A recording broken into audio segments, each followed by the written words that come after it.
माँ सरस्वती को प्रणाम करते हुए कहना चाहता हूँ कि आज अपने शब्दों की शक्ति के सामर्थ्य से सनातन समाज और साहित्य की साधना को सकारात्मक रूप से सार्थक करके सफलता के शीर्ष पर स्थापित कर देने वाले सरस्वती के सर्वश्रेष्ठ बेटे और बेटियां यहाँ पर विराजमान हैं। सबको मेरा सादर जय जिनेंद्र, सादर प्रणाम। मेरी अगली पंक्तियां शहीदों पर बनी हैं। जब जंग में जीत तो हिंदुस्तान की होती है, मगर उसमें कई जवानों को शहीद होना पड़ता है। और जब एक जवान कईयों को मारकर खुद शहीद होता है और जब उसकी लाश घर पर आती है तो उसकी माँ के जज्बात क्या कहते हैं, सुनिएगा। उसकी माँ के जज्बात कहते हैं कि मुझे फक्र है तेरे अंदाज पर बेटे, मुझे फक्र है तेरे अंदाज पर बेटे, जिस अंदाज ने पूरे हिंदुस्तान को महकाया है। मुझे फक्र है तेरे अंदाज पर बेटे, जिस अंदाज ने पूरे हिंदुस्तान को महकाया है। और क्या जिक्र करूं तेरी बहादुरी का, तूने मेरे दूध का कर्ज अपने लहू से जो चुकाया है, तूने मेरे दूध का कर्ज अपने लहू से चुकाया है। बचपन से सुना करता था तू देश के वीरों की कहानियां। माँ के जज्बात कहते हैं कि बचपन से सुना करता था तू देश के वीरों की कहानियां, आज तेरी समझ के उसी जज्बे ने रंग लाया है। क्या जिक्र करूं मैं तेरी बहादुरी का, तूने मेरे दूध का कर्ज अपने लहू से जो चुकाया है।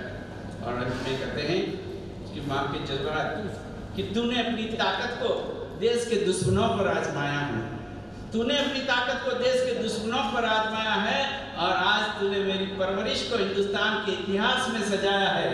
क्या जिक्र करूं तेरी बहादुरी का, तूने मेरे दूध का कर्ज अपने लहू से जो चुकाया है।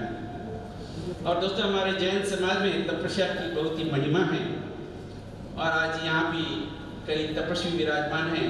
तो मैं तपस्वियों की अनुमोदना में कुछ पंक्तियां बनी थी आपके समक्ष रखना चाहता हूँ कि तपस्वियों को छूकर गुजरने वाली हवाओं को, फिजाओं को और घटाओं को भी उन पर नाज होता है।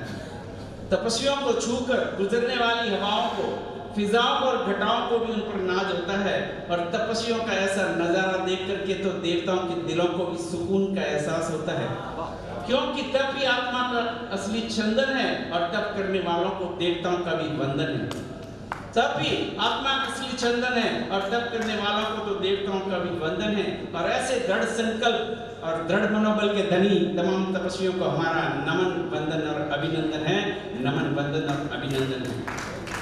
तो सारे तपस्वियों को हम यही कहेंगे कि जिन शासन के पथ में खुशियों की महकती छाल है, आप अपने तप के उजालों से अपनी जिंदगी के अपनी जिंदगी के अंधेरों को टोकती अनोखी ढाल है आप। प्रभु भक्ति के सरगम की एक निराली ताल है आप और जैन धर्म के इतिहास में काबिल तारीफ की एक मिसाल है आप, काबिल तारीफ की एक मिसाल है। एक हास्य का किस्सा आपके समक्ष रखना चाहता हूँ। एक कवि सम्मेलन में एक कवि अपनी कविता पढ़ना शुरू करता है और उसके ठीक सामने एक सरदार बड़े गौर से सबको सुन रहा था।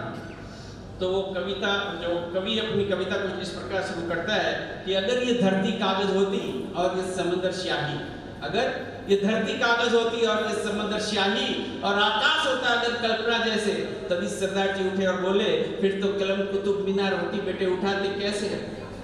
वो कवि अपनी अगली पिछली सब पंक्तियां भूल जाता है। और अंत में क्षमा याचना पर दो पंक्तियां कहना चाहूंगा कि क्षमा की महफिल में कोई मस्ती नहीं होती, क्षमा की महफिल में कोई मस्ती नहीं होती। क्षमा मांगने और क्षमा करने में जबरदस्ती नहीं होती। क्षमा का लेन देन अगर दिल से कर लेते तो जिंदगी में बैर जैसी कोई हस्ती नहीं होती, जिंदगी में बैर जैसी कोई हस्ती नहीं होती। जय जय शासन, जय महाराज। ओम